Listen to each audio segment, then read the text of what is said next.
경찰이 된다는 꿈 하나로 살아온 조만식. 그는 자신의 출세를 위해 모든 것을 희생했습니다. 심지어 자신의 피와 살까지도. 하지만 9년 후 서울에서 부산으로 향하는 비행기 안에서 그는 절대 볼 수 없어야 할 사람을 마주합니다. 아무도 보지 못하는 한 소녀가 그를 아빠라고 부르며 나타난 것입니다. 75명의 생명이 위험에 처한 그 순간 조만식이 마주한 것은 단순한 환영일까요? 아니면 용서받지 못한 과거의 귀환일까요? 어떻게 아무도 볼 수 없는 소녀가 비행기를 구할 수 있을까요? 그리고 왜 그녀는 오직 조만식에게만 나타났을까요? 이 이야기는 우리에게 묻습니다. 인생에서 정말 중요한 것은 무엇인지, 그리고 우리가 저지른 실수들이 영원히 우리를 따라다니는지를 지금 바로 인생의 이야기 채널을 구독하고 이 영상이 좋으셨다면 좋아요와 댓글 남겨주세요. 여러분이 어디에서 시청하시는지도 알려주세요. 이 이야기는 여러분의 마음을 영원히 바꿔놓을 것입니다. 인천국제공항은 평소처럼 분주했다. 6월의 따뜻한 공기가 출발 터미널을 감싸고 있었지만 조만식의 이마에 맺힌 땀방울은 단순한 여름 더위 때문만은 아니었다. 59세의 은퇴한 경찰관은 낡은 가죽 서류 가방 하나만 들고 탑승구로 향했다. 그의 손은 미세하게 떨리고 있었다. 부산행 217편 탑승이 곧 시작됩니다. 우선 탑승 고객과 유아 동반 고객은 지금 탑승해 주시기 바랍니다. 공항 스피커에서 흘러나오는 안내 방송이 조만식의 귀에 들어왔다. 그는 창백한 얼굴로 탑승권을 확인했다. 스피츠레이, 창가 자리였다. 그는 목을 가다듬고 탑승구로 향했다. 비행기에 오르며 조만식은 누군가의 시선을 피하듯 고개를 숙였다. 수십 년간 경찰로 일하며 다른 이들의 죄를 추적했던 그였지만 오늘만큼은 자신이 도망자가 된 기분이었다. 그의 눈은 딱딱하고 날카로웠지만 그 안에는 깊은 피로감과 또 다른 무언가, 죄책감이 깃들어 있었다. 2칠레이 자리입니다, 손님. 승무원이 미소 지으며 안내했다. 조만식은 자리에 앉으며 창문 쪽으로 몸을 돌렸다. 손가락으로 셔츠 단추를 만지작거리며 그는 깊은 숨을 내쉬었다. 부산으로 돌아간다. 9년 만이다. 승객들이 하나둘 비행기에 탑승하는 동안 그는 창밖으로 시선을 고정했다. 그러다 문득 복도 쪽에서 느껴지는 이상한 기운에 고개를 돌렸다. 그 순간 그의 심장이 멎는 것 같았다. 복도에 한 어린 소녀가 서 있었다. 약 8살 정도로 보이는 그 아이는 구겨진 꽃무늬 원피스에 낡은 샌들을 신고 있었다. 긴 머리카락은 어깨 위로 흘러내려 있었고 창백한 얼굴에는 감정이라곤 찾아볼 수 없었다. 하지만 가장 이상한 것은 그 아이의 눈이었다. 깊고 어두운 눈동자는 조만식을 향해 고정되어 있었다. 무언가를 꿰뚫어 보는 듯한 나이에 맞지 않게 성숙한 눈빛이었다. 혹시 길을 잃었니? 조만식이 더듬거리며 물었다. 소녀는 대답하지 않았다. 그저 그를 응시할 뿐이었다. 그리고 아무 말 없이 그의 옆자리 17배에 앉았다. 소녀에게는 가방도 없었다. 탑승권도 보이지 않았다. 동반 성인도 없었다.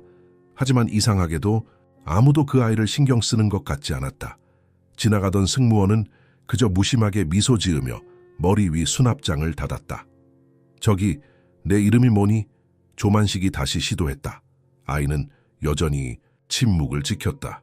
앞쪽만 응시한 채 조각상처럼 움직이지 않았다. 비행기가 이륙 준비를 마치는 동안 조만식은 아이를 계속 관찰했다. 그때 그는 소녀의 주머니에서 무언가가 반짝이는 것을 발견했다. 파란색 토끼 모양의 브로치였다. 그 순간 조만식의 얼굴에서 핏기가 빠져나갔다. 그 브로치를 본 순간 그는 9년 전의 한 겨울밤을 떠올렸다. 눈보라가 몰아치던 밤 경찰서 앞에서 울부짖던 한 여인의 모습이 뇌리를 스쳤다. 그 여인의 손에 들려있던 파란 토끼 무늬에 탐욕의 승객 여러분, 잠시 후 이륙하겠습니다. 안전벨트를 확인해 주시기 바랍니다. 기장의 안내 방송이 흘러나왔지만 조만식의 귀에는 들리지 않았다. 그의 온 신경은 옆자리의 소녀에게 집중되어 있었다. 비행기가 활주로를 달리기 시작했고 점점 속도를 올리며 하늘로 향했다. 조만식의 위장이 뒤틀렸다. 비행기의 흔들림 때문이 아니었다. 그 소녀가 9년 전에 본 누군가와 너무나 닮아 있었기 때문이었다. 그가 평생 잊으려 했던 누군가와 비행기가 안정적인 고도에 도달한 후 그는 기내 뒤쪽에서 이상한 움직임을 감지했다. 두 남자가 의심스럽게 서로를 바라보며 가방을 만지작거리고 있었다. 그들의 행동에는 뭔가 수상한 점이 있었다. 긴장감이 고조되는 순간 소녀가 드디어 조만식을 향해 고개를 돌렸다. 그리고 26시 좌석 위의 수납장을 향해 조용히 손가락을 가리켰다. 그녀의 눈빛은 심각했고 거의 어른과 같은 결의에 차 있었다. 그리고 거의 들리지 않을 정도의 작은 목소리로 소녀가 말했다. 아빠, 여기 안전하지 않아요. 조만식은 그 자리에서 얼어붙었다. 그의 심장이 멈춘 듯했다. 아빠? 그는 아이가 없었다. 적어도 그가 알고 있는 한은 비행기는 평온하게 하늘을 날고 있었지만 조만식의 내면에서는 폭풍이 몰아치고 있었다. 그리고 그 순간 관객들의 마음을 사로잡는 이야기의 감정적 카메라가 열렸다. 아빠, 그 한마디가 조만식의 귀에 맴돌았다. 그는 심장이 터질 듯이 뛰는 것을 느꼈다. 숨을 쉴 수 없었다. 그는 안전벨트를 풀고 황급히 자리에서 일어났다. 비행기 통로가 흔들리는 것 같았다. 벽을 짚으며 화장실을 향해 비틀거렸다. 손님, 괜찮으세요? 지나가던 승무원이 걱정스럽게 물었다. 조만식은 대답도 없이 화장실에 도착해 문을 잠그고 세면대에 매달렸다. 거울에 비친 자신의 모습은 유령처럼 창백했다. 손을 떨며 수도꼭지를 틀어 차가운 물을 얼굴에 끼얹었다. 미쳐가는 건가? 그가 거울 속 자신에게 속삭였다. 그 순간 마치 영화의 플래시백처럼 과거의 기억이 물밀듯이 밀려왔다. 9년 전 부산의 겨울밤, 눈보라가 맹렬히 몰아치던 그날 경찰서 앞에 한 여자가 나타났다. 임신한 몸으로 추위에 떨며 그녀는 도움을 청했다. 제발 도와주세요. 갈 곳이 없어요. 그녀의 목소리는 바람에 묻혀 희미했다. 당시 경찰서장 승진을 앞두고 있던 조만식은 성가신 일에 휘말리기 싫었다. 그는 창문 너머로 그녀를 바라보며 차갑게 말했다. 내 문제가 아니오. 사회복지사에게 가보시오. 그리고 블라인드를 내렸다. 그날 밤 이후로 그는 그 여자를 다시 본 적이 없었다. 승진했고 출세했고 그 기억은 점차 희미해졌다. 아니, 그렇게 되길 바랐다. 조만식은 물기를 닦고 심호흡을 했다. 정신 차려, 환각일 뿐이야. 그는 자신을 다잡았다. 하지만 가슴 한구석에서는 무언가가 그를 짓누르고 있었다. 죄책감, 후회, 아니면 그보다 더 깊은 무언가. 비행기 좌석으로 돌아왔을 때 소녀는 여전히 그 자리에 앉아 있었다. 창밖을 바라보는 그녀의 옆모습은 마치 오래된 사진 속 인물처럼 정적이었다. 내 이름이 뭐니? 조만식이 자리에 앉으며 조심스럽게 물었다. 소녀는 대답하지 않았다. 그저 손가락으로 파란 토끼 브로치를 만지작거릴 뿐이었다. 그리고 다시 한번 26시 좌석 위 수납장을 가리켰다. 조만식은 비행기 내부를 살폈다. 승무원들은 음료 서비스를 시작했고 다른 승객들은 평화롭게 각자의 시간을 보내고 있었다. 하지만 이상하게도 아무도 소녀를 보지 못하는 것 같았다. 그녀에게 음료를 권하는 승무원도 없었고 옆자리를 지나가는 승객들도 그녀를 피해 걷지 않았다. 도대체 무슨 일이 벌어지고 있는 거지?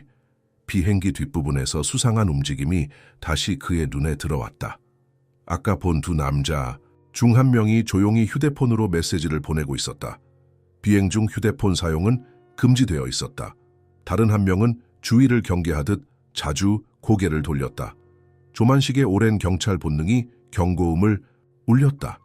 그는 이제 소녀가 가리킨 26시 좌석의 수납장을 유심히 관찰했다. 남자 중 한 명이 탑승 직후 그곳에 가방을 넣는 것을 본 것 같았다. 저기, 방금 아빠라고 불렀지? 왜 그랬어? 조만식이 다시 소녀에게 물었다. 소녀의 눈에 슬픔이 스쳤다. 그것은 조만식의 가슴을 찌르는 듯했다. 그녀는 여전히 말이 없었지만 그 눈빛은 수천 마디 말보다 강렬했다. 비행기가 약간의 난기류를 만나 흔들렸다.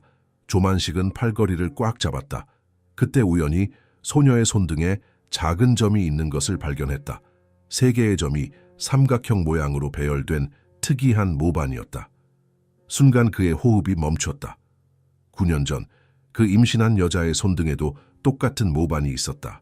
그는 확실히 기억했다. 그녀가 도움을 구하며 경찰서 창문을 두드릴 때 그 특이한 모반이 그의 눈에 들어왔었다. 설마? 그의 입에서 작은 탄식이 새어나왔다. 이 소녀는 그 여자의 아이인가?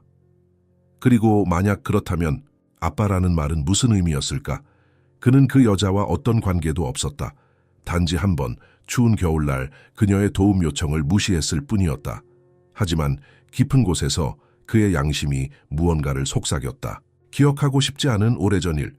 경찰서 뒤 골목에서 그 여자를 만났던 밤, 술에 취해 저질렀던 실수, 그리고 다음 날 아침 모든 것을 부정하며 그녀를 내쫓았던 순간, 아니야, 그럴 리가 없어. 그는 자신에게 중얼거렸다. 소녀는 그의 혼란을 읽은 듯 서서히 고개를 돌려 그를 바라보았다. 그 눈에는 분노도 원망도 없었다. 단지 깊은 슬픔과 애잔함만이 담겨 있었다. 그리고 놀랍게도 처음으로 미소를 지었다. 그것은 마치 눈 내리는 겨울 아침의 첫 햇살처럼 약하지만 따뜻했다. 그 순간 조만식의 가슴 속에서 무언가가 움직였다. 몇 년 동안, 아니 어쩌면 평생 동안 닫혀있던 문이 살짝 열리는 느낌이었다. 공포와 의심 사이로 미세하지만 강렬한 감정이 피어올랐다. 사랑. 그것은 너무나 생소하고 동시에 자연스러운 감정이었다. 평생 독신으로 살아온 그에게 이런 종류의 감정은 거의 경험해 본 적이 없었다. 그러나 지금 이 수수께끼 같은 소녀 앞에서 그는 처음으로 누군가를 진정으로 보호하고 싶다는 욕망을 느꼈다. 조만식은 천천히 소녀의 어깨에 손을 올렸다. 그녀는 여전히 미소를 짓고 있었다. 그는 갑자기 눈물이 나올 것 같았다. 왜인지는 몰랐지만 이 아이를 지켜야 한다는 강한 의무감이 솟아올랐다. 걱정 마, 내가 지켜줄게. 그는 속삭였다. 소녀의 미소가 더 환해졌다. 그리고 다시 한번 26시 좌석 방향을 가리켰다. 이번에는 더 절박한 눈빛으로 위험한 거니? 저기? 조만식이 물었다. 소녀가 작게 고개를 끄덕였다. 그 순간 조만식은 알았다. 그가 해야 할 일을, 그는 반드시 무언가를 해야 했다. 옛날에 그였다면 지나쳤을 일이지만 지금은 달랐다. 이 순간, 이 비행기에서 그는 다른 사람이 되어야 했다. 비행기는 계속해서 하늘을 날고 있었다. 아무도 알지 못하는 위험이 도사리는 가운데 한 남자의 마음속에서는 영원히 묻히지 않았던 과거가 서서히 깨어나고 있었다. 조만식은 천천히 자리에서 일어났다. 심장이 빠르게 뛰었지만 그의 움직임은 느리고 신중했다. 오랜 경찰 생활에서 배운 침착함이 그를 지배했다. 그는 소녀에게 말했다. 잠시만 기다려. 확인해 볼게. 소녀는 고개를 끄덕였다. 그녀의 눈에는 이제 희망이 깃들어 있었다. 조만식은 복도로 나와 승무원을 찾았다. 젊은 여성 승무원이 음료 카트를 정리하고 있었다. 저 실례합니다. 조만식이 공손하게 말을 걸었다. 승무원은 밝은 미소로 돌아보았다. 네, 손님. 무엇을 도와드릴까요? 조만식은 목소리를 낮추었다. 제 옆자리에 앉은 소녀를 보셨나요? 혼자 여행하는 것 같은데 좀 걱정이 되네요. 승무원의 표정이 혼란스러워졌다. 소녀요? 17B 자리 말씀이신가요? 네, 꽃무늬 원피스를 입은 어린 소녀요. 승무원은 잠시 생각하더니 대답했다. 손님, 죄송하지만 17B 자리에는 아무도 없어요. 빈 자리입니다. 조만식의 얼굴이 굳었다. 방금 제가 그 아이와 이야기를 나눴는데요. 승무원은 애매한 미소를 지었다. 그리고 다른 승무원에게 눈짓했다. 그들이 조용히 속삭이는 소리가 들렸다. 17A 할아버지가 헛소리하네. 괜찮으신가? 수치심이 조만식의 가슴을 찔렀다. 그는 한때 존경받는 경찰관이었다. 그런데 지금은 정신이 나간 노인 취급을 받고 있었다. 그는 무안함을 감추며 말했다. 아, 제가 착각했나 봅니다. 죄송합니다. 그는 뒤로 물러서며 26시 좌석 쪽을 힐끗 보았다. 수상한 남자 둘이 서로 작은 목소리로 대화하고 있었다. 그들의 눈빛에는 불안감이 역력했다. 자리로 돌아오자 소녀는 실망스러운 눈으로 그를 바라보았다. 그 눈빛에 담긴 실망감은 조만식의 가슴을 아프게 했다. 그는 한숨을 내쉬며 자리에 앉았다. 아무도 널 볼 수 없어. 왜지? 소녀는 대답 대신 창밖을 바라보았다. 구름 사이로 비치는 햇살이 그녀의 얼굴을 비추었지만 그림자는 생기지 않았다. 조만식은 그제야 이상한 점을 깨달았다. 소녀는 마치 이 세계에 완전히 존재하지 않는 것 같았다. 그는 눈을 감았다. 갑자기 머릿속에 한 장면이 생생하게 떠올랐다. 눈보라가 몰아치던 밤, 부산의 한 허름한 골목길. 한 여자가 작은 다묘 뭉치를 안고 쓰러져 있었다. 파란 토끼 무늬가 그려진 다묘였다. 여자의 입에서는 하얀 입김이 희미하게 나왔다가 서서히 사라졌다. 그 기억은 너무나 선명했다. 아침 순찰 중 우연히 발견한 그녀. 조만식은 담요를 들춰봤고 그 안에는 작은 아기가 있었다. 파랗게 변한 입술, 차가운 피부, 이미 숨이 끊어진 지 오래였다. 공식 보고서에는 노숙자 여성과 연가, 한파로 인한 사망이라고만 기록되었다. 아무도 그들의 이름을 알지 못했다. 아무도 그들을 찾지 않았다. 그리고 조만식은 그는 그 여자가 전날 밤 도움을 청했던 바로 그 여자임을 알고 있었다. 그가 문전박대했던 여자. 아, 미안해. 그의 입에서 신음 같은 사과가 흘러나왔다. 기내 방송이 흘러나왔다. 승객 여러분, 잠시 난기류가 예상됩니다. 안전벨트를 착용해 주시기 바랍니다. 하지만 조만식의 귀에는 그 방송이 들리지 않았다. 그의 모든 감각은 과거의 기억에 사로잡혀 있었다. 그리고 이제 그는 알았다. 무언가가 일어나려 하고 있다는 것을. 이것은 단순한 우연이 아니었다. 소녀, 아니, 하늘이 그를 다시 바라보았다. 그녀의 눈에는 이제 두려움이 가득했다. 조만식은 비로소 이해했다. 소녀가 가리킨 26시 좌석의 수납장, 거기에 뭔가가 있었다. 위험한 무언가가. 그는 다시 승무원을 불러 세웠다.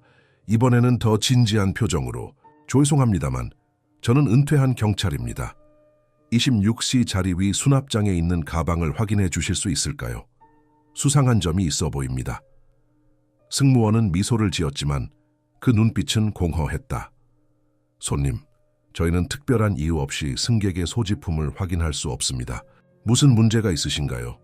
조만식은 망설였다. 그가 본 것을 설명하면 미친 사람 취급을 받을 것이 분명했다. 아무도 볼 수 없는 소녀가 말해줬어요라고 말할 수는 없었다. 그냥 직감입니다. 오랜 경찰 생활에서 얻은 직감이죠. 승무원은 공손하게 고개를 숙였다. 걱정 마세요. 이 비행기는 안전합니다. 불편하신 점이 있으시면 언제든 불러주세요. 그녀가 떠난 후 다른 승무원들이 속삭이는 소리가 들려왔다. 시치의 노인네가 헛것을 보는 것 같아. 치매인가? 그 말은 칼처럼 조만식의 자존심을 찔렀다. 평생 법과 질서를 지키며 살아온 그였다. 그런데 지금은 미치광이 취급을 받고 있었다. 굴욕감이 밀려왔다. 소녀는 실망한 눈으로 그를 바라보았다. 그 눈빛은 말보다 더 큰 아픔을 전했다. 조만식은 견딜 수 없는 고통을 느꼈다. 그는 눈을 감았다. 머릿속에서 또 다른 장면이 떠올랐다. 부산의 한 골목길, 눈이 내리는 밤, 한 여자가 작은 담요 뭉치를 안고 있었다. 파란 토끼 무늬가 그려진 담요, 소녀의 브로치와 같은 디자인이었다. 잠시만요, 도와드릴게요. 그때 그가 했어야 할 말이었다. 하지만 그는 그저 지나쳤다. 그리고 다음 날 아침 그 여자와 아기는 차가운 시체로 발견되었다. 기내 방송이 다시 흘러나왔다. 승객 여러분, 기장입니다. 약간의 난기류가 예상됩니다. 모든 승객은 좌석에 앉아 안전벨트를 착용해 주시기 바랍니다. 조만식은 불안한 눈으로 비행기 뒤편을 살폈다. 수상한 남자들 중 한 명이 자리에서 일어나 화장실로 향했다. 그의 손에는 작은 전자기기가 들려 있었다. 스마트폰처럼 보였지만 뭔가 달랐다. 비행기가 갑자기 흔들렸다. 승객들이 놀라 소리를 질렀다. 하지만 조만식은 이것이 단순한 난기류가 아니라는 것을 느꼈다. 무언가가 일어나려 하고 있었다. 소녀의 얼굴이 창백해졌다. 그녀는 이제 공포에 질린 눈으로 26시 좌석 방향을 응시했다. 그리고 조만식의 팔을 꽉 잡았다. 시간이 없어요, 아빠. 그 목소리는 바람처럼 희미했지만 조만식의 귀에는 천둥처럼 울렸다. 그는 이제 알았다. 자신이 해야 할 일을. 그가 평생 후회했던 과거의 실수를 바로잡을 기회. 이번에는 올바른 선택을 할 때였다. 조만식은 소녀의 손을 잡았다. 놀랍게도 그 손은 만질 수 있었다. 차갑고 연약했지만 분명히 그곳에 있었다. 내가 도울게. 이번엔 도망치지 않을게. 소녀의 눈에 희미한 미소가 어렸다. 하지만 그 눈빛은 여전히 절박했다. 조만식은 결심했다. 아무도 그를 믿지 않더라도 그는 행동해야 했다. 275명의 승객과 승무원의 생명이 위험에 처해 있을지도 모른다. 그리고 무엇보다 그는 이 소녀에게 빚을 졌다. 그녀가 누구든 무엇이든 간에 비행기는 계속해서 흔들렸다. 작은 난기류라는 기장의 말과는 달리 흔들림은 점점 더 심해지고 있었다. 승객들의 불안한 소리가 기내를 채웠다. 그리고 조만식의 귀에는 소녀의 침묵이 이제 가장 큰 소리로 들렸다. 비행기의 흔들림이 잠시 멈췄다. 조만식은 깊게 숨을 들이마셨다. 그의 머릿속에서는 수많은 생각이 소용돌이쳤다. 그는 옆에 앉은 소녀를 바라보았다. 그녀의 얼굴은 여전히 창백했지만 눈빛에는 확고한 결의가 담겨 있었다. 내가 확인해 볼게. 그는 조용히 속삭였다. 소녀는 고개를 끄덕였다. 그녀의 작은 손가락이 가리키는 방향은 여전히 22층 좌석 위 수납장이었다. 조만식은 마음을 다잡았다.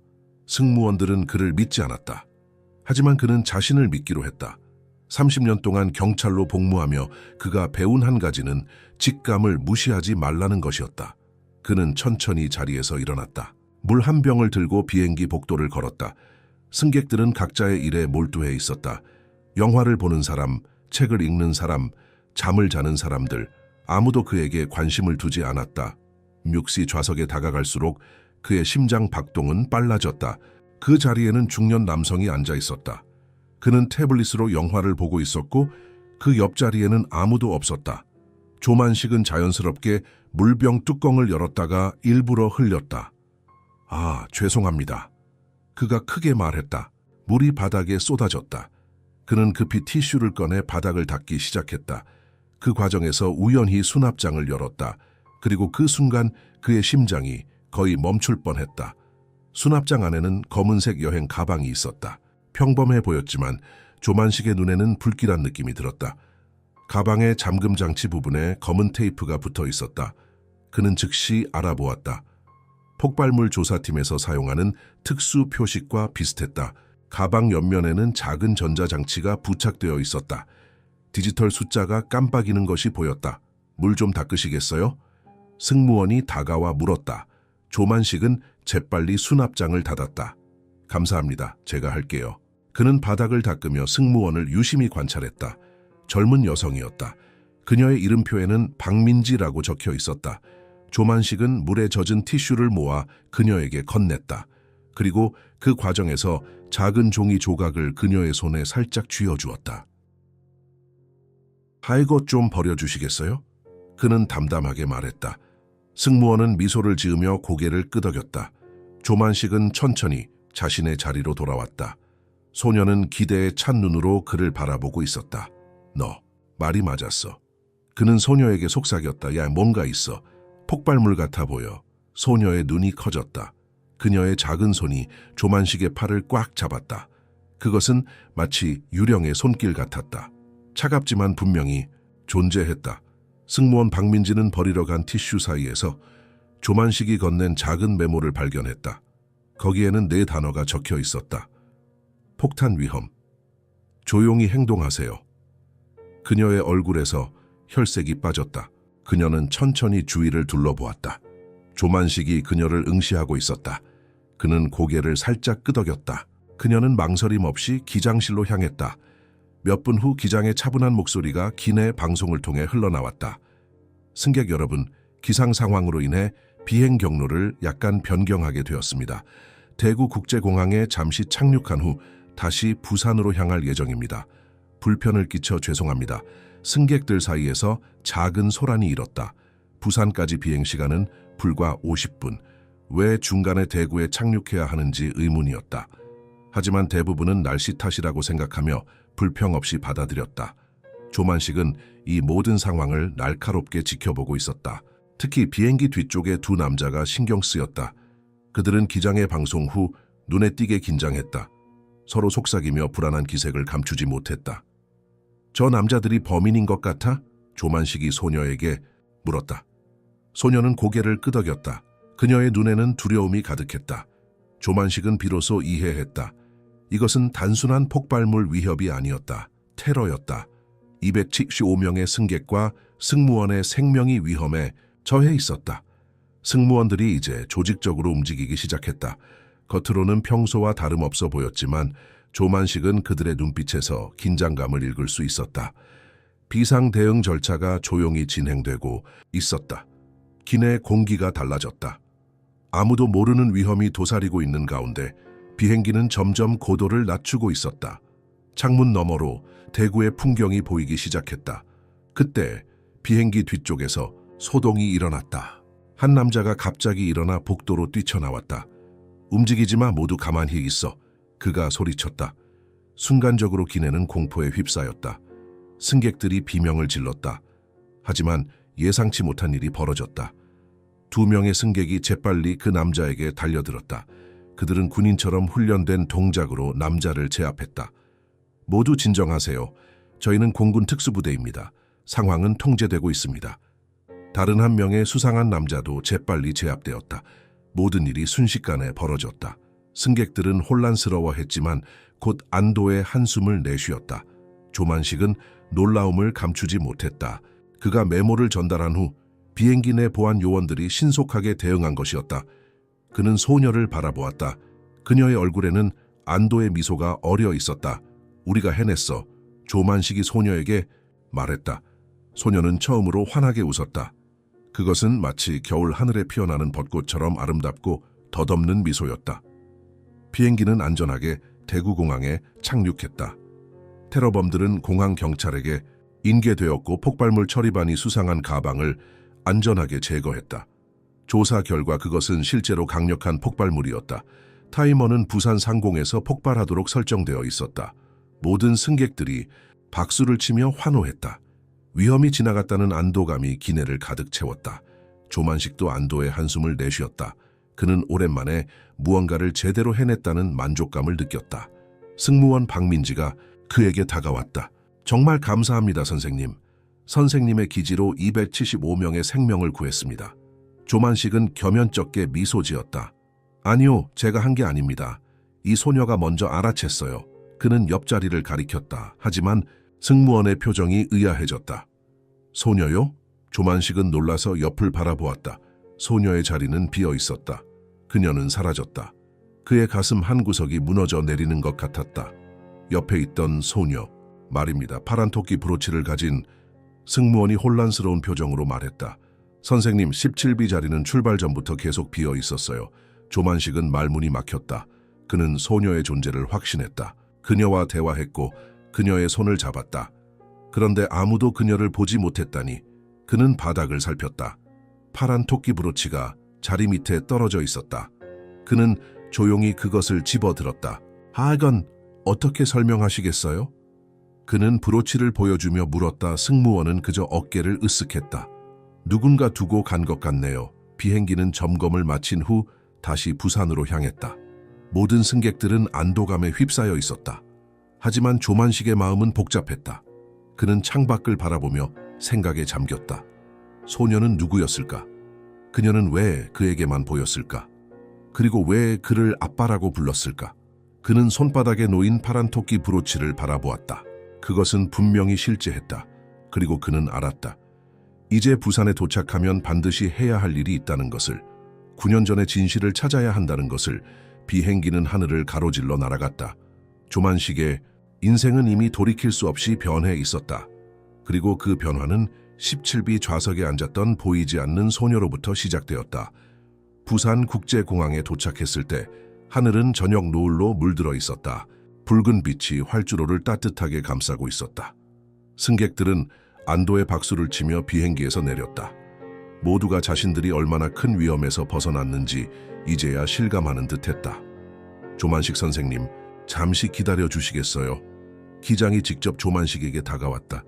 날카로운 눈매와 단단한 턱선을 가진 중년의 남성이었다. 경찰과 공항보안팀에서 선생님과 이야기를 나누고 싶어 합니다. 조만식은 고개를 끄덕였다. 그는 마지막으로 17비 좌석을 바라보았다. 비어 있었다. 소녀의 흔적은 그가 손에 쥐고 있는 파란 토끼 브로치밖에 없었다. 비행기에서 내린 후 그는 VIP 라운지로 안내되었다.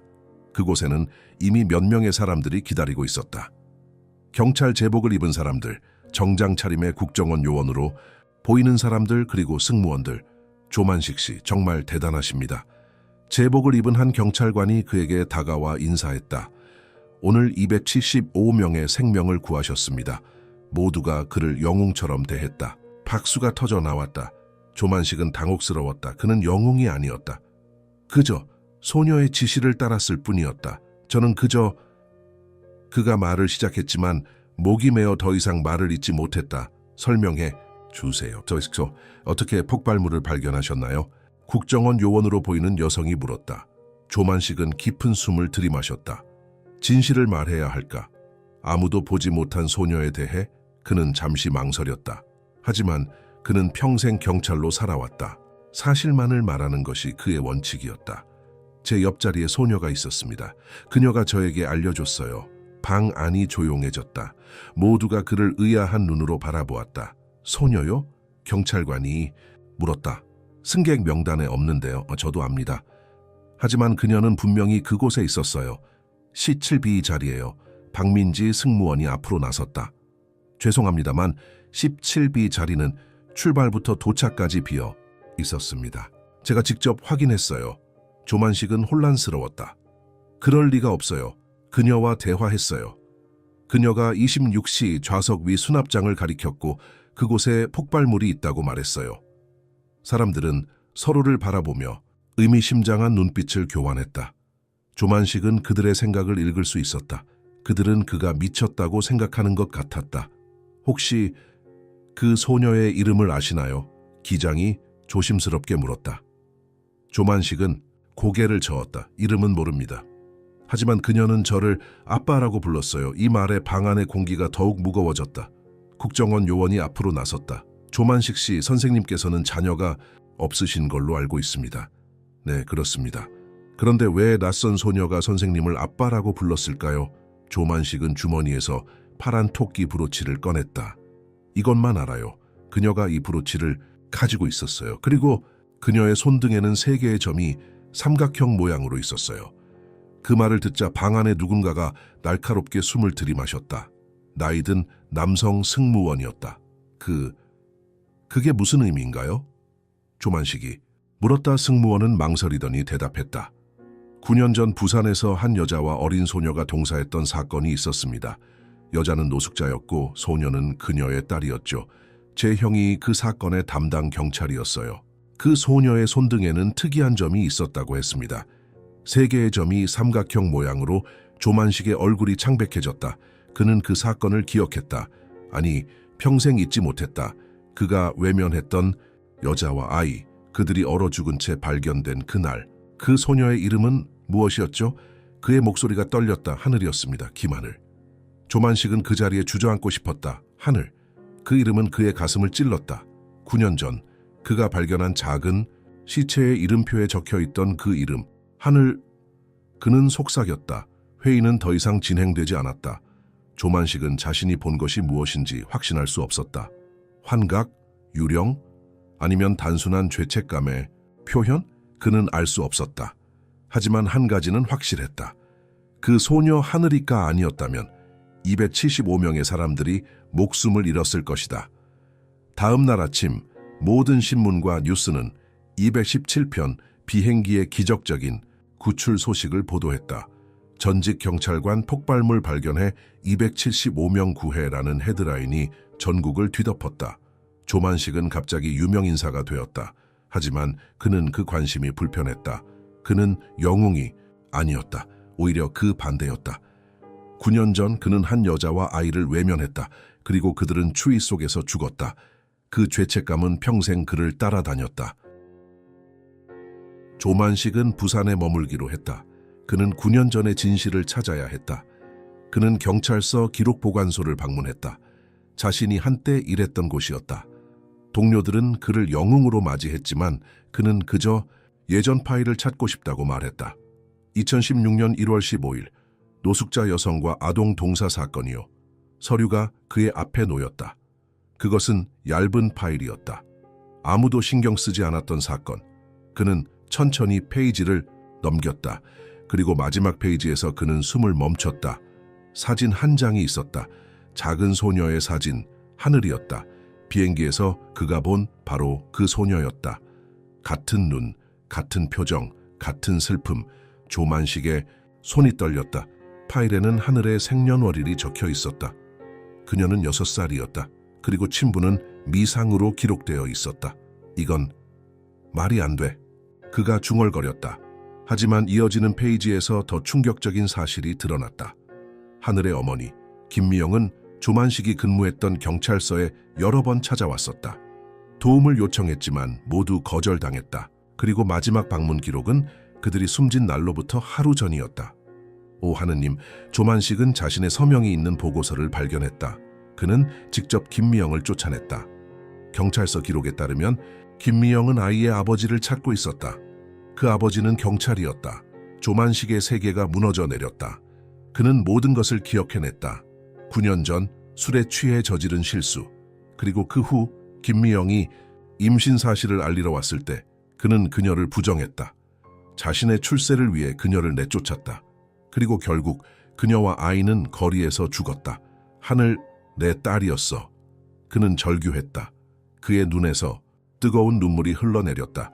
평생 처음으로 조만식은 자신의 죄를 직면했다. 그는 아이를 버린 아버지였다.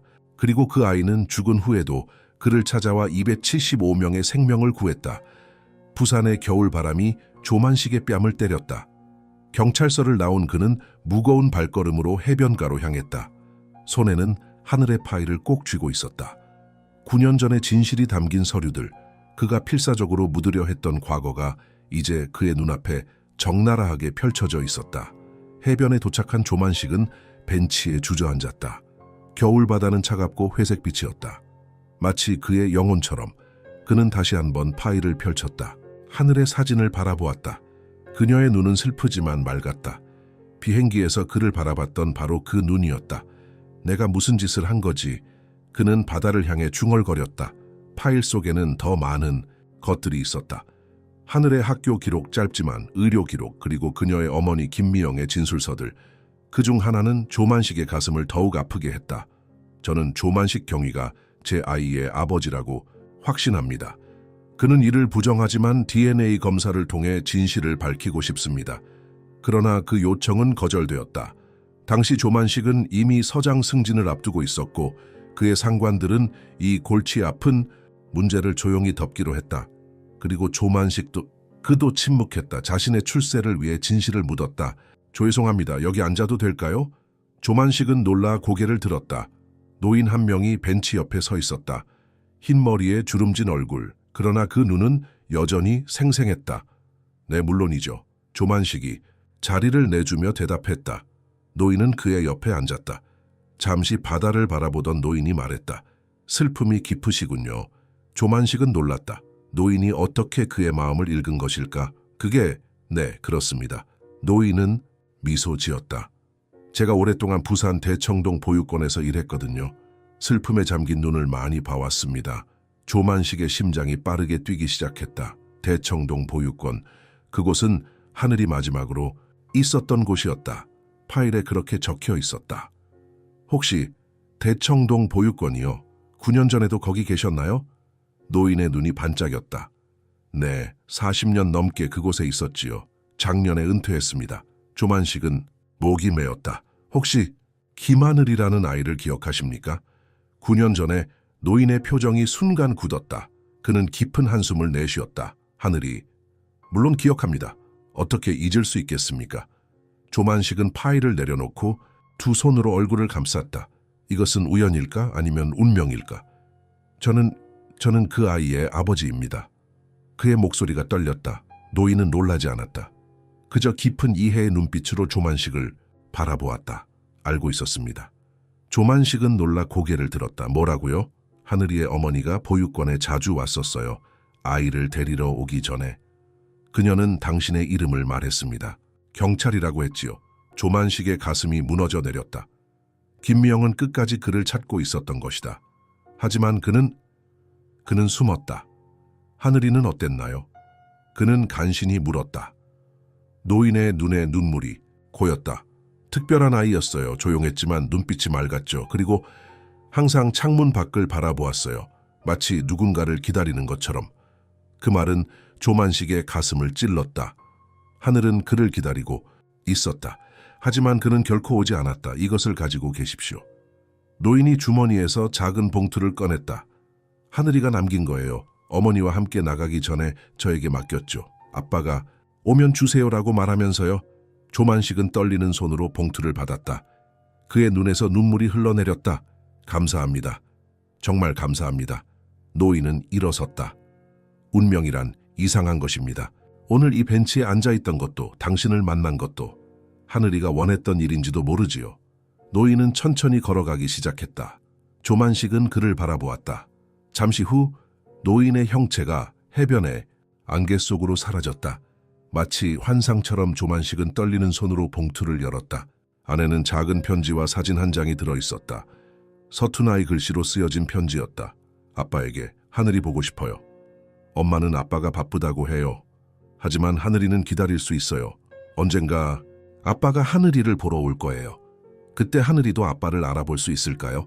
만약 하늘이가 하늘로 날아가더라도 아빠가 하늘이를 볼 수 있기를 바라요. 아빠가 하늘이를 몰라도 괜찮아요. 하늘이는 아빠를 사랑해요. 편지 밑에는 작은 그림이 그려져 있었다. 파란 토끼였다. 그가 브로치로 본 바로 그 토끼. 사진은 하늘이 보육원에서 찍은 것이었다. 그녀는 창가에 앉아 하늘을 바라보고 있었다. 그 눈빛은 비행기에서 그를 바라봤던 바로 그 눈빛이었다. 조만식은 편지를 가슴에 안고 흐느꼈다. 눈물이 멈추지 않았다. 9년 동안 억눌러왔던 모든 감정이 폭포수처럼 쏟아져 나왔다. 그날 밤 조만식은 작은 여관방에 묵었다. 그는 하늘의 파일과 편지를 탁자 위에 펼쳐놓고 밤새도록 그것들을 바라보았다. 자신이 어떤 사람이었는지, 무엇을 잃었는지, 그리고 왜 하늘이 그를 찾아왔는지를 생각했다. 새벽이 밝아오자 그는 결심했다. 더 이상 도망치지 않기로, 진실을 직면하기로. 조만식은 노트북을 열고 메일을 작성하기 시작했다. 모든 주요 언론사에 보내는 메일이었다. 제목은 간단했다. 비행기를 구한 것은 제가 아닙니다. 제가 버린 딸이었습니다. 그리고 그는 모든 것을 털어놓았다. 9년 전 김미영과의 만남, 그녀를 부정하고 내쫓은 일, 하늘의 존재를 무시한 것, 그리고 비행기에서 있었던 일까지. 모든 진실을. 저는 영웅이 아닙니다. 저는 자신의 아이를 버린 아버지입니다. 하지만 그 아이는 275명의 생명을 구했습니다. 죽은 후에도 저를 용서하고 다른 이들을 구하기 위해 돌아왔습니다. 메일을 보내고 조만식은 창밖을 바라보았다. 새벽빛이 부산 바다를 비추고 있었다. 그의 마음은 무겁지만 이상하게도 평온했다. 마치 오랜 짐을 내려놓은 것 같은 느낌이었다. 창에 기대어 서 있는 그의 옆으로 희미한 형체가 나타났다. 하늘이었다. 그녀는 미소 짓고 있었다. 이번에는 슬픔 없이 그저 사랑만 담긴 미소였다. 용서해줘, 하늘아. 조만식이 속삭였다. 하늘은 대답하지 않았다. 하지만 그녀의 눈빛이 모든 것을 말해주었다. 그녀는 이미 그를 용서했다. 그녀는 단지 그가 진실을 인정하기를 기다리고 있었을 뿐. 조만식이 손을 내밀었지만 하늘의 형체는 이미 새벽빛 속으로 사라지고 있었다. 그의 손에는 파란 토끼 브로치만 남았다. 고마워, 내 딸. 창밖으로 새로운 날이 밝아오고 있었다. 다음 날 아침 조만식이 여관 밖으로 나오자 기자들이 몰려들었다. 카메라 플래시가 그의 얼굴을 비추었고 수많은 질문이 그에게 쏟아졌다. 그의 메일이 공개된 것이다. 그는 흔들리는 다리로 기자들 앞에 섰다. 59년의 삶 동안 그는 결코 대중의 시선을 받는 사람이 아니었다. 항상 그림자 속에서 일했던 경찰. 하지만 이제 그는 스포트라이트 아래에 있었다. 조만식 씨, 정말 하늘이 당신의 딸입니까? 왜 9년 동안 진실을 숨겼습니까? 유령이 비행기를 구했다는 말을 믿으라는 겁니까? 질문들이 화살처럼 날아왔다. 조만식은 깊이 숨을 들이마셨다. 이제 더 이상 도망칠 곳은 없었다. 네, 하늘이는 제 딸입니다. 그의 목소리는 떨렸지만 단호했다. 제가 버린 딸이죠. 제가 인정하지 않았던 딸이고요. 기자들이 순간 조용해졌다. 그들은 부인이나 변명을 예상했던 것 같았다. 하지만 조만식은 계속했다. 9년 전 저는 제 출세를 위해 한 여자와 아이를 버렸습니다. 그들은 추위 속에서 죽었고 저는 그저 살아갔습니다. 마치 아무 일도 없었던 것처럼. 그의 눈에서 눈물이 흘러내렸다. 카메라는 그 순간을 놓치지 않았다. 비행기에서 제가 본 소녀가 제 딸이었는지 아니면 단순한 환각이었는지는 모릅니다. 하지만 한 가지는 분명합니다. 그 소녀가 아니었다면 275명의 승객은 죽었을 겁니다. 그 소녀가 저에게 폭발물의 위치를 알려줬어요. 기자들이 다시 질문을 쏟아내기 시작했다. 하지만 조만식은 이제 모든 것을 다 말했다. 그는 기자들 사이를 뚫고 천천히 걸어갔다.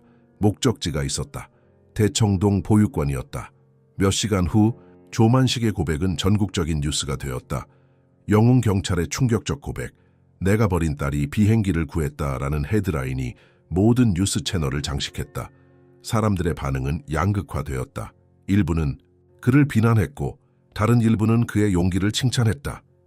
조만식은 그 모든 소음 속에서 조용히 대청동 보육원으로 향했다. 오래된 벽돌 건물은 시간의 흔적을 고스란히 담고 있었다. 그곳은 하늘이 마지막으로 살았던 곳이었다. 그가 한 번도 방문하지 않았던 곳, 보육원 입구에서 그를 맞이한 것은 어제 해변에서 만났던 바로 그 노인이었다. 오실 줄 알았습니다. 노인이 말했다. 조만식은 고개를 숙였다. 제가 진작 왔어야 했는데 노인은 그를 안으로 안내했다. 아이들의 웃음소리와 울음소리가 복도에 가득했다. 그들은 조만식을 호기심 어린 눈으로 바라보았다. 이곳이 하늘이 마지막으로 있었던 곳인가요? 조만식이 물었다. 노인은 고개를 끄덕였다. 네, 어머니가 데리러 오기 전까지요. 그들이 떠난 날 폭설이 내렸습니다. 제가 말렸지만 김미영 씨는 꼭 가야 한다고 했어요. 아이의 아버지를 만나러 간다고. 조만식의 가슴이 찢어지는 것 같았다. 그날 밤 김미영은 그를 찾아 경찰서로 향했던 것이다. 하지만 그는 그녀를 만나주지 않았다. 하늘이의 방을 보고 싶습니다. 그가 간신히 말했다. 노인은 그를 작은 방으로 안내했다. 6개의 침대가 놓인 단촐한 방이었다. 창가 쪽 침대 옆에는 작은 표지가 있었다. 하늘이의 침대의 그 단순한 표지가 조만식의 가슴을 찔렀다. 그는 침대 옆에 무릎을 꿇고 앉았다. 오래된 철제 침대는 차갑고 딱딱했다. 하늘이 여기서 잠을 잤다는 생각에 그의 눈에서 다시 눈물이 흘러내렸다. 하늘이는 이 창가에 앉아 매일 하늘을 바라보았어요. 노인이 말했다. 그래서 우리는 그녀를 하늘 공주라고 불렀죠. 조만식은 창밖을 바라보았다. 이곳에서 보이는 하늘은 맑고 푸른색이었다. 그 하늘 아래에서 하늘이 꿈을 꾸었을 것이다. 아버지를 만나는 꿈을. 그는 말을 잇지 못했다. 노인은 그의 어깨에 손을 얹었다. 당신이 지금 여기 있다는 것이 중요합니다. 늦었지만 당신은 왔습니다. 그날 오후 조만식은 보육원 아이들과 시간을 보냈다. 그들은 그가 왜 울었는지 물었고 그는 정직하게 대답했다. 자신이 딸을 잃었다고, 그리고 이제 그녀를 찾았다고. 저녁이 되자 그는 중요한 결정을 내렸다. 보육원 원장실에서 그는 공식적인 제안을 했다. 제가 이곳에서 봉사하고 싶습니다. 무급으로요. 원장은 놀란 표정이었다. 조만식 씨, 당신은 지금 유명 인사입니다. 더 나은 일을 할 수 있을 텐데요. 조만식은 고개를 저었다. 제가 해야 할 일은 이것뿐입니다. 제가 버린 딸을 기리는 방법이죠. 다음 날 더 큰 결정이 이어졌다. 조만식은 경찰청에 공식 서한을 보냈다. 그는 자신의 퇴직금과 모든 경찰 훈장을 반납한다고 선언했다. 그리고 그 모든 것을 대청동 보육원에 기부하기로 했다던 뉴스는 다시 한번 전국을 떠들썩하게 했다. 영웅 경찰 모든 것을 버리고 고아원 봉사자로라는 헤드라인이 나왔다. 사람들의 반응이 변하기 시작했다. 비난은 점차 존경으로 바뀌어갔다. 한 달 후 조만식은 대청동 보육원의 정식 직원이 되었다. 그는 아이들에게 태권도를 가르치고 숙제를 도와주고 밤에는 동화책을 읽어주었다. 그의 삶은 완전히 달라졌다. 더 이상 경찰도 영웅도 아니었다. 그저 아이들을 돌보는 평범한 사람이었다. 어느 비 오는 날 조만식은 보육원 입구에서 한 작은 여자아이를 발견했다. 약 7살쯤 되어 보이는 아이였다. 그녀는 비에 젖은 채로 서 있었다. 손에는 작은 가방 하나만 들고 있었다. 안녕, 여기 혼자 있니? 조만식이 다가가 물었다. 아이는 조용히 고개를 끄덕였다. 엄마가 여기 있으면 좋은 사람들이 나를 돌봐줄 거래요. 조만식의 가슴이 아팠다. 또 하나의 버려진 아이. 그는 무릎을 꿇고 아이의 눈높이에 맞췄다. 내 이름이 뭐니? 민지예요. 민지야, 들어오렴. 비 맞으면 감기 걸려. 그는 아이를 안으로 안내했다. 원장에게 상황을 설명하고 필요한 서류 작업을 도왔다. 그리고 그날 밤 그는 민지에게 따뜻한 저녁을 만들어 주었다.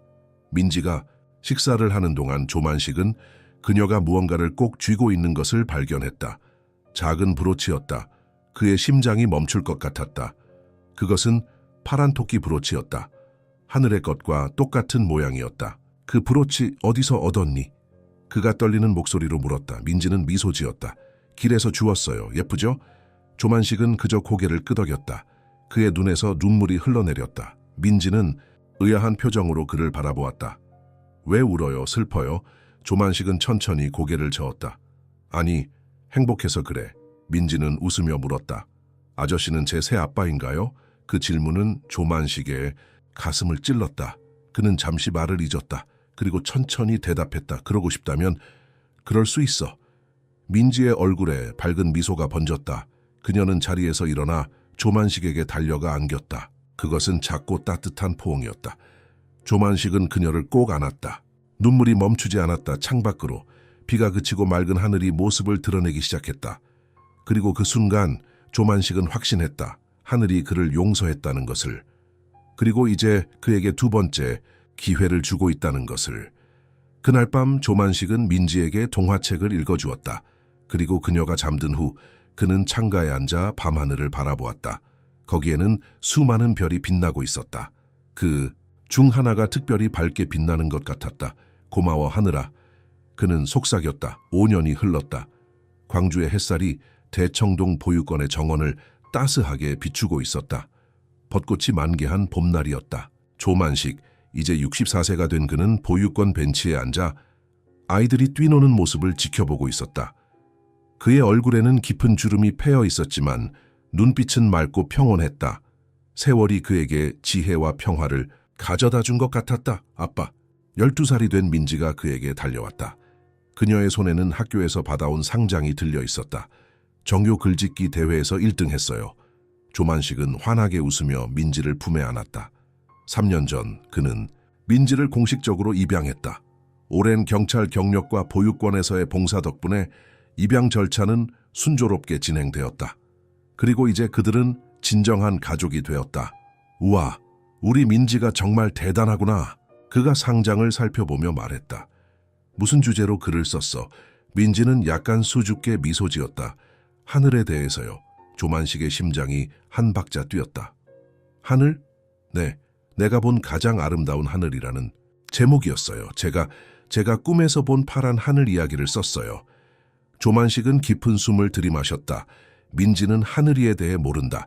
그는 아직 그 이야기를 해주지 않았다. 하지만 가끔 민지는 마치 무언가를 아는 것처럼 행동했다. 특히 파란 토끼 브로치를 가지고 놀 때면 그 글을 읽어줄 수 있을까? 그가 부드럽게 물었다. 민지는 고개를 끄덕이고 가방에서 노트를 꺼냈다. 그리고 천천히 읽기 시작했다. 내가 본 가장 아름다운 하늘은 꿈속에서였어요. 그 하늘은 너무 파랬고 구름 한 점 없이 맑았어요. 그 하늘 아래에는 한 소녀가 서 있었어요. 그 소녀는 저를 보고 웃었어요. 그리고 네가 아빠를 행복하게 해주어서 고마워라고 말했어요. 저는 그 소녀가 누군지 몰랐지만 왠지 오래된 친구처럼 느껴졌어요. 소녀는 제게 파란 토끼 브로치를 주었어요. 바로 제가 지금 가지고 있는 그 브로치요. 아침에 깨어났을 때 그 꿈은 사라졌지만 그 하늘의 색깔만은 제 마음에 남아있어요. 그리고 그때부터 저는 하늘을 볼 때마다 그 소녀를 생각해요.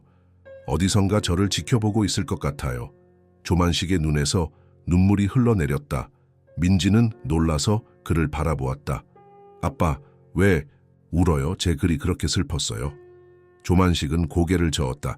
아니, 슬픈 게 아니야. 그저 내 글이 너무 아름다워서. 그는 주머니에서 손수건을 꺼내 눈물을 닦았다. 그리고 민지에게 말했다. 오늘 저녁에 내게 들려주고 싶은 이야기가 있어. 정말 특별한 소녀에 관한 이야기야. 민지의 눈이 호기심으로 반짝였다. 어떤 소녀요? 하늘이라는 이름을 가진 소녀. 아빠의 첫 번째 딸이었어. 그날 저녁 조만식은 민지에게 모든 것을 이야기했다. 9년 전의 실수, 하늘이의 죽음, 그리고 비행기에서의 기적적인 만남까지. 민지는 놀라운 집중력으로 모든 이야기를 들었다. 그리고 이야기가 끝났을 때 그녀는 조용히 말했다. 그래서 제가 꿈에서 만난 소녀가 하늘 언니였군요. 조만식은 놀라움을 감추지 못했다. 네가 정말 하늘이를 만났다고 생각하니? 민지는 확신에 찬 눈빛으로 고개를 끄덕였다. 네, 그리고 언니는 아빠가 이제 행복해서 기뻐했어요. 저도 기뻐요. 아빠가 제 아빠가 되어줘서. 조만식은 민지를 꼭 안았다. 그의 가슴은 사랑과 감사함으로 가득 찼다. 하늘이는 떠났지만 그녀는 민지를 통해 그에게 새로운 삶을 선물했다. 다음 날 조만식은 민지와 함께 특별한 장소를 방문했다. 부산의 작은 공원 한쪽에 자리한 하늘이와 그녀의 어머니 김미영의 묘였다. 그들은 꽃을 들고 왔다. 조만식은 무릎을 꿇고 비석 앞에 꽃을 놓았다. 하늘아, 미영씨 늦었지만 왔습니다. 그리고 이제 자주 올게요. 민지와 함께. 민지도 그의 옆에 무릎을 꿇었다. 그녀는 자신의 글짓기 상장을 비석 앞에 놓았다. 하늘 언니, 이건 언니 덕분에 받은 거예요. 고마워요. 바람이 살랑 불어왔다. 마치 누군가의 부드러운 손길처럼 그들의 뺨을 쓰다듬었다. 시간이 흘러 조만식은 광주의 보육원에서 중요한 역할을 맡게 되었다. 그의 경험과 헌신은 많은 아이들에게 희망을 주었다. 특히 그는 부모에게 버려진 아이들에게 특별한 관심을 기울였다. 그들에게 두 번째 기회가 있다는 것을, 사랑받을 가치가 있다는 것을 알려주기 위해 어느 날 조만식은 보육원 앞 벤치에 앉아 있었다. 민지는 다른 아이들과 놀고 있었다.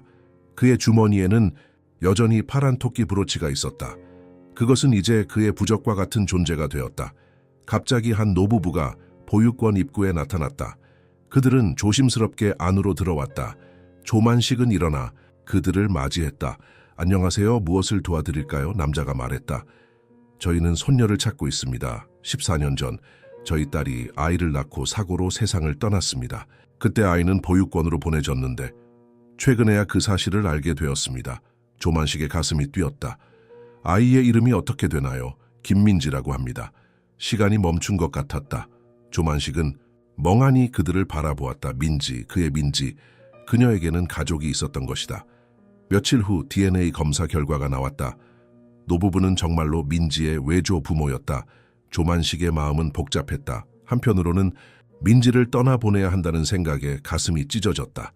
하지만 다른 한편으로는 민지가 진짜 가족을 찾게 된 것이 기뻤다. 민지야.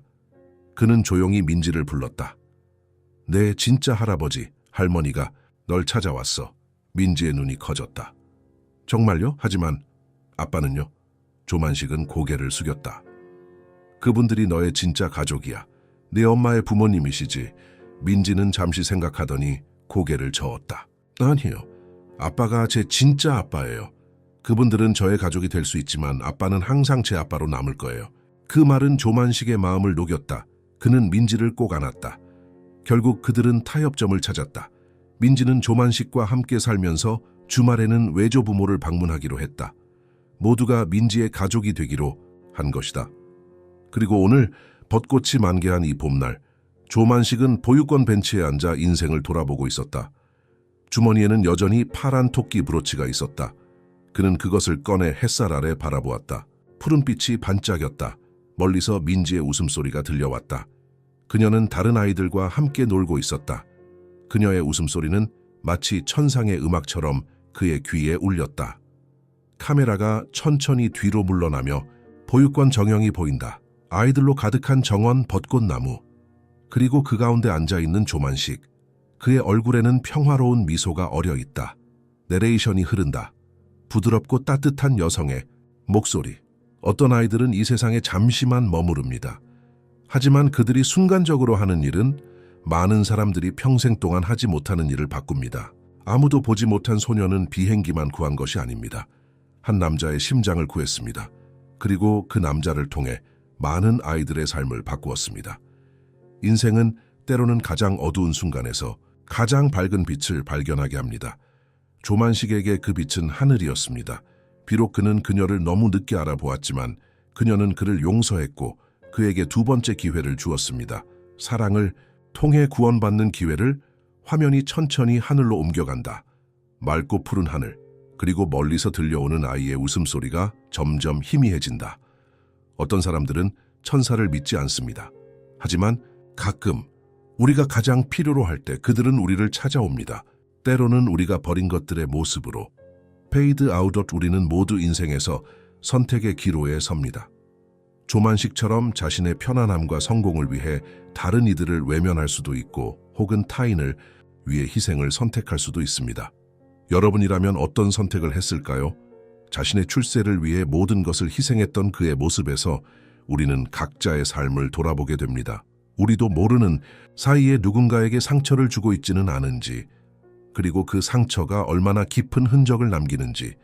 하지만 이 이야기는 또한 용서와 구원에 관한 것이기도 합니다.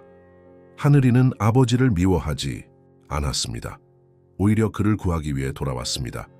우리 모두에게는 두 번째 기회가 있습니다. 조만식처럼 과거의 실수를 인정하고 그것을 바로잡기 위해 새로운 삶을 시작할 용기가 있다면 우리도 구원받을 수 있습니다. 여러분의 삶에는 여러분이 놓친 하늘은 누구인가요? 그리고 지금이라도 그 관계를 회복할 수 있는 방법은 무엇일까요? 인생의 이야기 채널을 구독하시고 이 영상이 마음에 드셨다면 좋아요와 공유 부탁드립니다. 여러분의 작은 응원이 더 많은 감동적인 이야기를 만들어가는 힘이 됩니다. 다음 이야기에서 또 만나요.